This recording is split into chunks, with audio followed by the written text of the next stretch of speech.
Good afternoon, and welcome to the 800 Credit Score Man Show. I am your host, Kevin King. He is I, and I am him, the 800 Credit Score Man himself. And once again, thank each and every one of you for coming in and listening to the 800 Credit Score Man Show.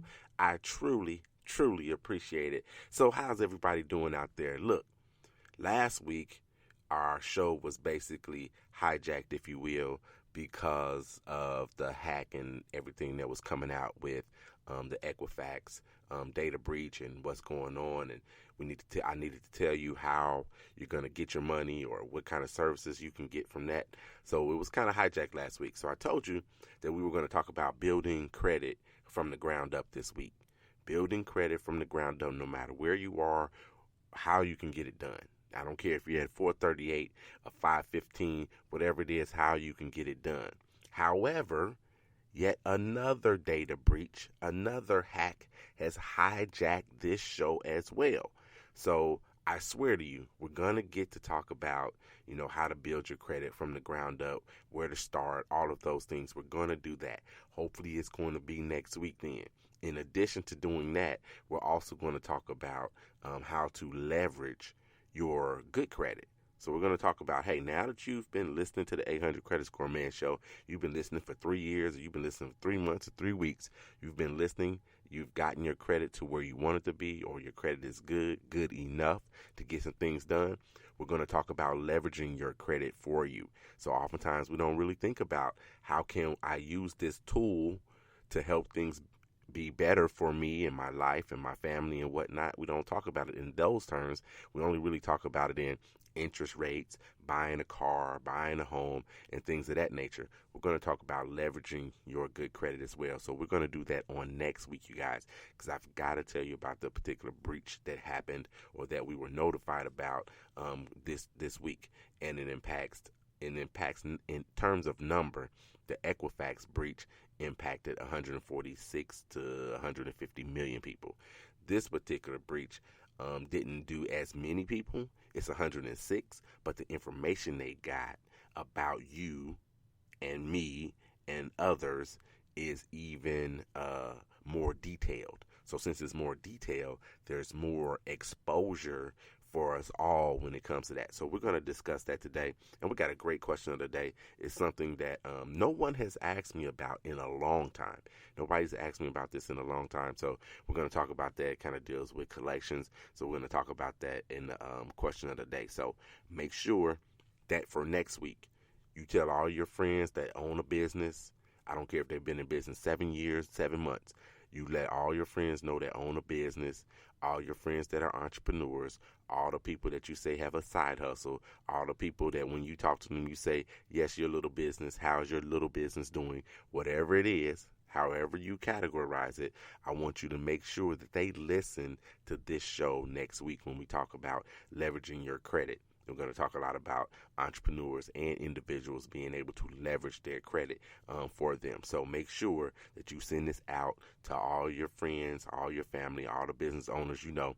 You can send it to them this week.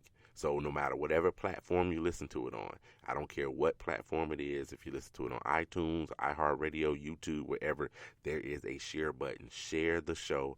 You can send it to people directly. You can text them. You can send them emails, whatever it is, but share the show with them. Share it with them this week. Let them know, hey, next week, you really need to listen to the show. If you don't listen to any other show, just because you're a business owner, you need to listen to next week's show. So you guys do me a favor and do yourself a favor, your friends a favor, your family a favor, and you send that show out to them. All right, so let me do a couple shout outs right quick, and then we're going to jump right into the show. So I got to give a shout out to Julie LaPanchi. She is going to be celebrating a birthday, and I know I probably screwed up her last name, but Julie, you know who you are, and I want to say happy birthday to you. She'll be celebrating a birthday. I think it might be today, so happy birthday to you, Julie. I got to give a huge shout out to this man. I don't know if he knows that he has been like a mentor to me, a friend and a brother, Jeremy Swift. Yes, King Swiss. Jeremy Swift celebrates his birthday today. So happy birthday to you, my man, all the way in California. Happy birthday to you. I hope you're having a great birthday entire weekend, an entire week. Matter of fact, August just started. Have a great birthday for the entire month of August. Go ahead and do your celebration, my brother. Carl Long is celebrating a birthday, so happy birthday to you, Carl Long. And then I got to get a shout out to Damon King. No relation. Damon King, no relation. I told you it's not a show without a king on it. And no relation, Damon King, I want to say happy birthday to you. But you know how I do. Your last name King, I'm going to adopt you. So you're officially part of my King family. So happy birthday to you, Damon King. And my man, Mervyn Moss. Merv Moss celebrating his birthday this coming Tuesday. This coming Tuesday, he'll be celebrating his birthday, so I got to say happy birthday to you. A father, husband, entrepreneur, jack of all trades, just an all-around great guy. I got to say happy birthday to you. Mervyn Moss' birthday is coming up again on this Tuesday. So let's jump into the show. All right, so here's the breach if you hadn't heard, if you haven't been watching, or if you kind of heard it was a breach or whatever, you just assumed it was the Equifax breach and didn't know it was a new one. So here's what's going on with the breach and the new breach, if you will. So Capital One, yes, Capital One, the huge company, they had a hack. It impacted 106 million people that we know of, and not just people. Not just individuals, also businesses as well. So if you're thinking, hey, I'm good, I know I'm good. If you own a business, just talked about all those entrepreneurs, it impacted businesses as well. They have that information. So entrepreneurs, you need to beware. You need to beware when it comes to this, because it's not just individuals, it's also businesses as well. So Capital One had this hack, 106 million people. The hack occurred in March. So it was actually March 22nd and 23rd that they know of right now. Of course, you know, they're still investigating, blah, blah, blah. However, that's when they say it happened, March the 22nd and the 23rd. They received, and they discovered it, actually, they didn't discover the hack until July the 19th. So far as timing is concerned, at least the public was notified sooner than what Equifax did. Yeah, Equifax, it was like 2 or 3 months before they notified the public and the FTC who regulates them and all those things. So at least it's a little closer in time when it comes to this. But yes, it occurred in March. They noticed it on July the 19th. Now, the information that the people that did the hack, and they did arrest someone. You typically don't hear about that. They did arrest someone, a man. Actually, I'm not even sure if it's a man or a woman. They arrested someone out of Seattle for this hack. So at least they did that. But that information is already out there. I mean, if you're that person, you're a hacker or whatever, you gather information for a purpose and a reason, right? You selling it on the black market or whatever it is that you do with it, or there's no way one individual could take 106 million people's information and go get cars at Best Buy. That's just not going to happen, right? So they sell it on the black market or whatever. So between March and when they discovered it and when they were able to, quote unquote, close the loophole in their system that allowed the hack to happen, who knows what went on with that, all right? But they did arrest someone out of Seattle for it. So the information they received all the way back to 2005. So for all of you guys that are sitting there thinking, hey, I don't have a Capital One card. I don't have anything with Capital One. They don't finance my car. They don't finance my home. I don't have a bank account with them, all of that stuff, all the way back to 2005. Now, can you remember back to 2005 if you ever applied at Capital One? Or if they ever financed a car for you back in 2005.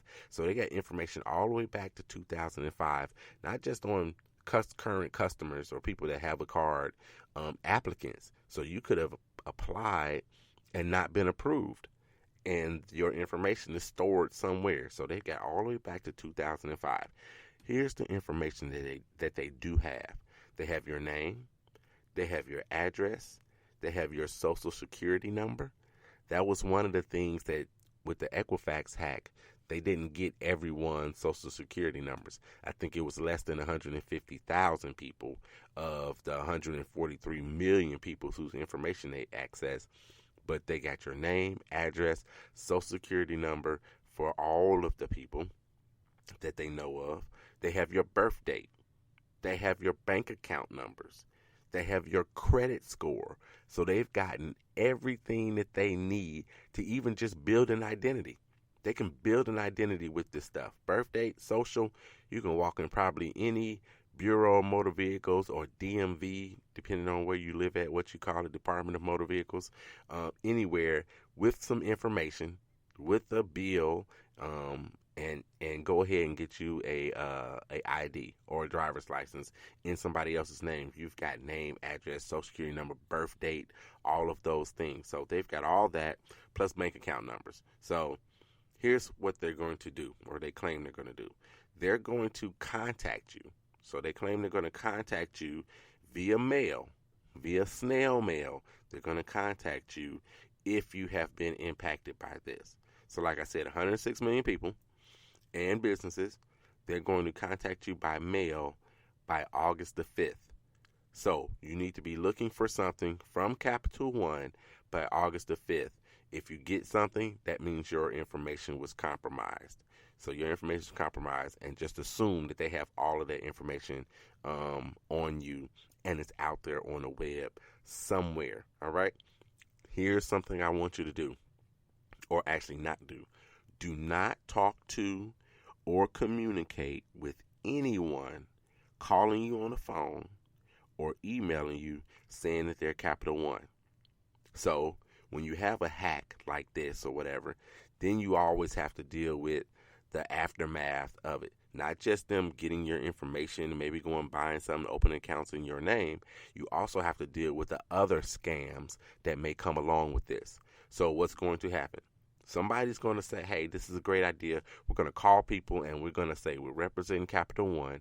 We're going to gain additional information from them. Or they could be not be associated with the hacker at all and just coming off of themselves, and they figure, if I get somebody on the phone, I'm telling them I'm with Capital One. I'm telling them they have to identify themselves so I can give them something, or I can make sure that they, they don't have any additional kind of fraud or anything of that nature. So I need you to give me your social security number. I need you to give me your birth date. I need you to give me your address. I need you to verify how you spell your name. With all of those things that could potentially happen, that's what's going to come along with it. So I don't want you talking to anybody on the phone about Capital One if they call you, and I don't want you communicating by email. I don't care if it looks like the Capital One logo to you. Oftentimes when they impose the logos and it's not actually them, the logo looks a little bit fuzzy. Even in today's technology, how good everything could be and how crystal clear it could be, the logo looks a little bit fuzzy. I don't want you communicating with any of them, because that's not how they're going to communicate with you. They're going to mail you something in snail mail. It's coming from the United States Postal Service. No other way is it coming to you, all right? So do not communicate with anybody in that. And so, just like I was just saying, they want you to identify yourself and things of that nature. Just this week on my personal page, I talked about my cable company. Now, if you listen to the show, I've told you guys a million times, I don't pay my cable bill on time. Everybody else is going to get paid on time. Car note, house note, whatever, credit cards, all that stuff, they're going to get paid on time. My cable is not on my credit. I could use Experian Boost and maybe add it to my credit or whatnot, but my credit score is already at 850 or over, so I don't need a boost from anybody. So I don't pay it on time, right? And it's just, for years, I've just never paid it on time. So they called me. So my cable company called me, and I posted this on my personal page. My cable company called me, and so they called me, and I know what they want. They want to know, when I'm going to make this payment. Well, if you look historically, I make the payment same time all the time. I used to pay it, and I told you guys this on the air before, I used to just pay it when they turned it off. So when I woke up in the morning and I didn't have cable and internet, then I just called the 800 number and I pay it over the phone automatically. Now, I was getting late charges for doing that, or reconnect fees, if you will. I was getting reconnect fees for doing so. So I said, hey, and I think it was like $30 or something like that. Too much, way, way too much. The cable's already too expensive as it is. So I stopped doing that. And I found out when is my cutoff date. So whatever my cutoff date is, I'm making a payment the day before the cutoff date, right? So I'm doing it all the time. So somebody calls me from the cable company, and they want me to verify my information. So I refuse to this time. So they want to know what my address is and whatnot. And so I give them a portion of my address, the number, the street, and even the city. And so they want my my zip code